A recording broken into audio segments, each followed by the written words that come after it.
Do you want to learn how to punch needle, but you're not quite sure where to start? Well, stick around because I'm going to run you through all the materials and techniques you need to get punching. First up, let's talk punch needles. This is the SKC adjustable punch needle. It's the cheapest of the bunch and it's easily available online. It comes with a wire threader, a brass needle and a plastic handle.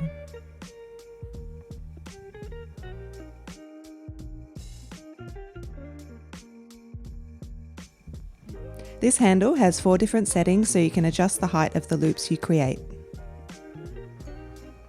Here's an example of the 4 different loop heights created by this needle. To thread this needle, simply insert the threader into the needle and pass your yarn through the loop at the end of the threader.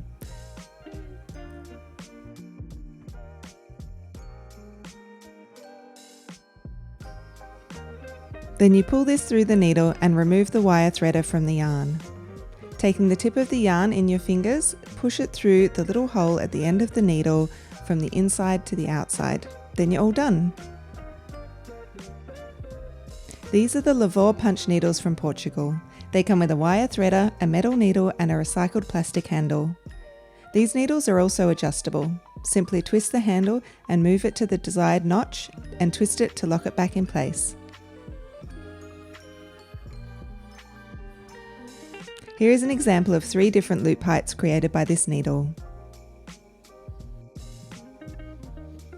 The Lavor needles come in 2 different sizes, the 4mm diameter needle on the left, which best suits 8 and 10 ply yarn, and the 5.5mm diameter needle on the right, which best suits 14 and 16 ply yarn. Lavor recently created an ergonomic version of this needle. These come with a sturdier plastic threader and an updated handle design which is really comfortable to use. These ergonomic needles are also adjustable to create different loop heights.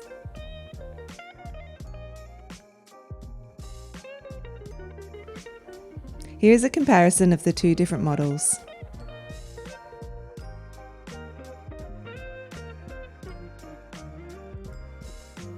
Next up, I'm going to talk about the Oxford punch needles. These American-made needles have an electroplated steel needle in a hand-turned wooden handle. Like the Lavor needles, these also come in different needle diameter sizes. This is called the Oxford Regular and it suits 14 and 16 ply yarn.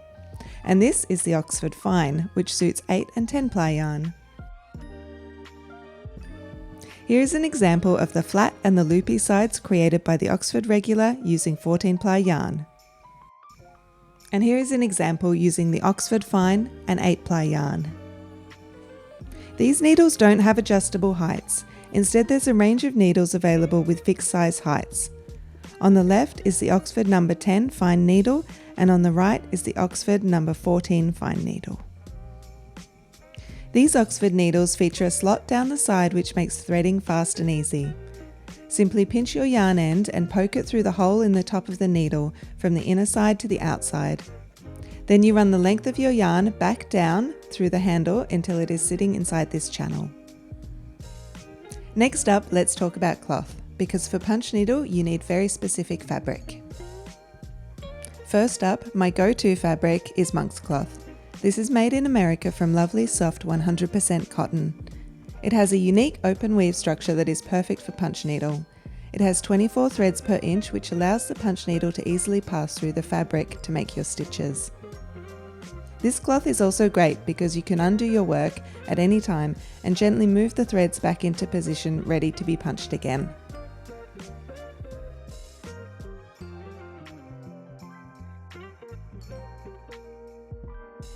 The other fabric I occasionally use is upholstery linen. This comes in a range of colours and is good to use when you want part of the cloth visible in your final design. It tends to have a similar style open weave as the monk's cloth and it punches easily and can be worked over as needed.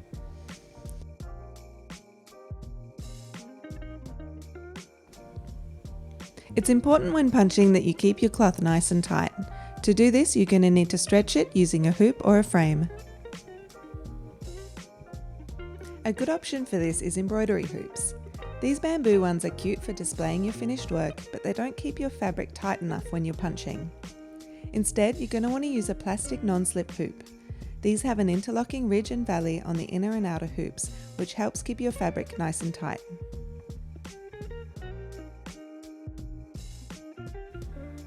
Lay your cloth over the inner hoop and place the outer hoop on top. Tighten the nut at the top while stretching the cloth to make sure it is tight.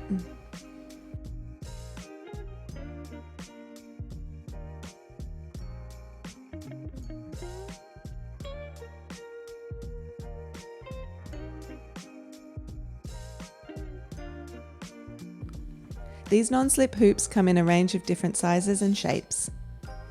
Snap frames are my favourite to use when punching. These are made from lightweight plastic tubes with clips that attach to each side.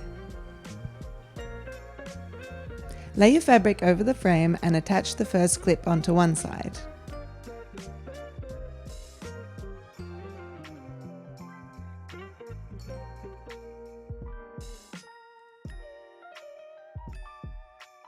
On the opposite side, attach another clip and rotate these outwards so your cloth is nice and tight. Repeat this for the other two sides.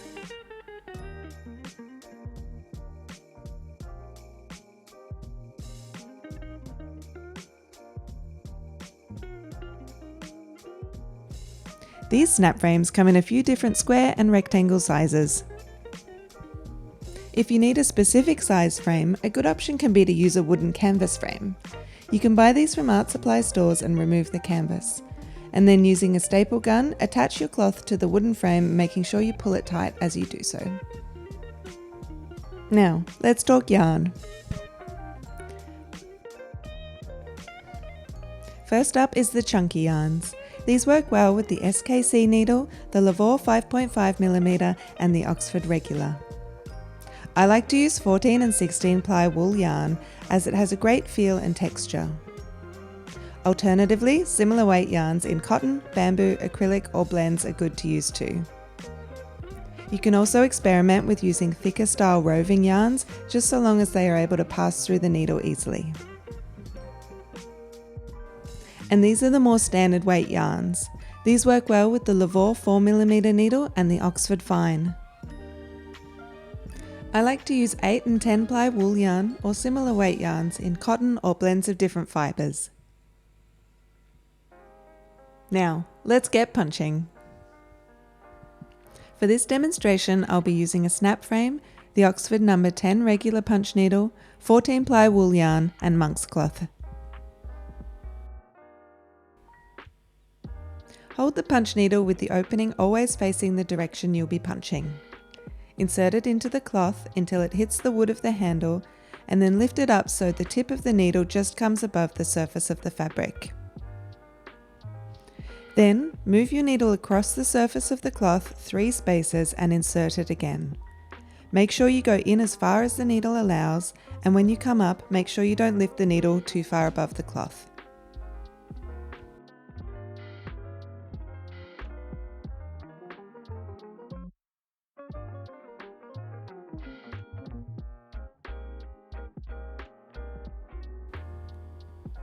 Here's what's happening on the other side of the cloth as you work. This is what makes the loops. When you want to change direction, leave the needle in the fabric and pivot it so the opening side is facing the direction you want to go. Then keep stitching from here.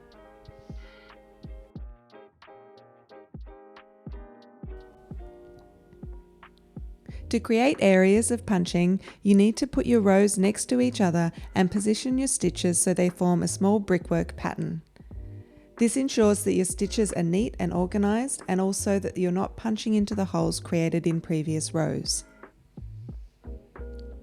When you've covered an area like this, you'll notice that the underside is filled with loops that all stand up next to each other. Because these loops are stacked in closely together, the tension holds them in place. This means that you don't have to tie any knots to secure your yarn. In addition to working in rows, I like to punch in shapes, starting with the outline and spiralling my way into the middle.